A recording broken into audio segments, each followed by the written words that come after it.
इसको हमने सोल्व करा है बाई फैक्टराइजेशन। अब बाई फैक्टर से देखो यहाँ वही कंडीशन दी गई है, x not equal to 1/a and 1/b। अगर x इक्वल टू 1/a हो जाता तो क्या होता, तो इस टर्म को देखें आप, a इंटू a 1/a, यानी एक्स की 1/a पुट करो -1, ये क्या होता, a इक्वल टू ये कैंसिल आउट, यानी 1 -1 a/0 इक्वल टू इन्फिनिटी। तो ये टर्म हमारे पास इन्फिनिटी हो जाती। इसी तरह अगर x इक्वल टू 1/b होता तो क्या होता, अब ये सेकंड टर्म देखें ज़रा, तो ये इसका क्या होता, यानी b इंटू 1/b -1, जब उसमें cancel out b 1 -1 equal to b/0 equal to infinity.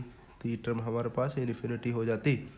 तो इसलिए हम x not equal to 1/a और 1/b हम इसको ये डोमेन में दिया गया। अब सोल्यूशन की तरफ आते हैं। जो सा सोल्यूशन है हमारा, सोल्यूशन में देखा जाए, अब ये हमारे पास है a इंटू ax -1। तो अब यहाँ ये b यहाँ प्लस हो रहा है, यहाँ b माइनस हो जाएगा, क्योंकि b को हमने a के साथ मिलाना है और a को b के साथ मिलाना है, प्लस bx -1, और a माइनस हो रहा है, a इधर प्लस हो रहा है तो जाकर माइनस हो जाएगा इक्वल टू 0। क्यों? क्योंकि हमने असल में मेन रीज़न ये है कि हमने एक कॉमन फैक्टर बनाना है, ठीक है। HCF एक कॉमन HCF आगे निकलेगा, इसलिए हम ये काम कर रहे हैं। तो भी आप आगे आकर आपको पता चल जाएगा। तो हम यहाँ एल्शियम लेंगे ax -1, a उसी तरह -b, ये ax -1 प्लस ये b उसी तरह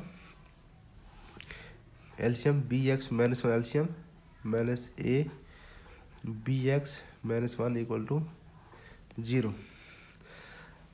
अब ax -1 bx -1 ये हम ले लेंगे एल्शियम। तो हमने एल्शियम में ले लिया ax -1 bx -1 एल्शियम ले लिया।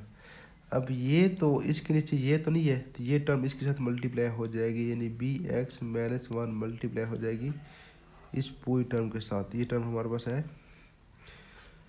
a माइनस मल्टीप्लाई, यानी a B x direct multiply करो, यानी ए बी एक्स बन जाएगा, और ये माइनस माइनस प्लस बी, और प्लस ये बी उसी तरह, और ये ए बी यानी माइनस ए बी एक्स और माइनस माइनस प्लस है, और ये टर्म इधर मल्टीप्लाई हो जाएगी, ये टर्म आएगी हमारे पास ए एक्स -1, ये टर्म इसके साथ मल्टीप्लाई कर दी। अब ज़रा इक्वल टू 0। अब ये यहाँ डिवाइड हो रही है, इधर जाकर ये मल्टीप्लाई हो जाएगी, जो मल्टीप्लाई होकर ये 0 हो जाएगी। तो अगर यहाँ से देखा जाए हमारे पास ये है A plus B minus A B x,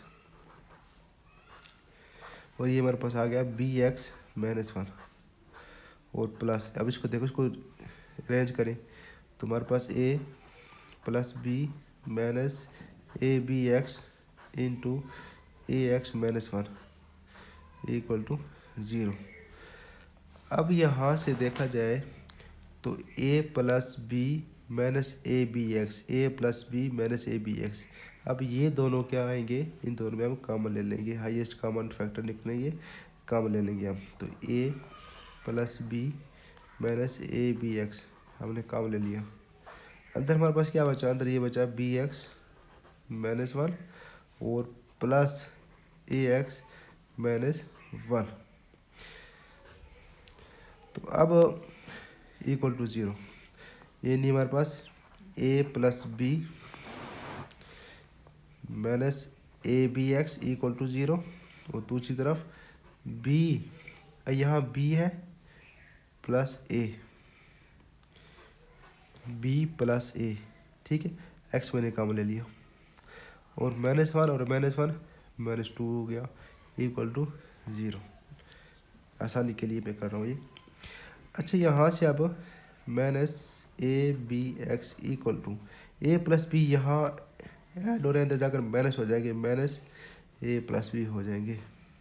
okay, ये माइनस माइनस से कैंसिल आउट, तो X equal to A plus B और ए बी, और यहाँ से देखा जाए तो बी प्लस ए एक्स,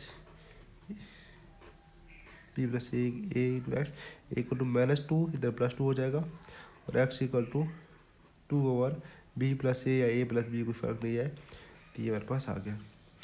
तो जो सोल्यूशन सेट हमारे पास बनेगा वो बनेगा A plus B over A B add 2 A plus B.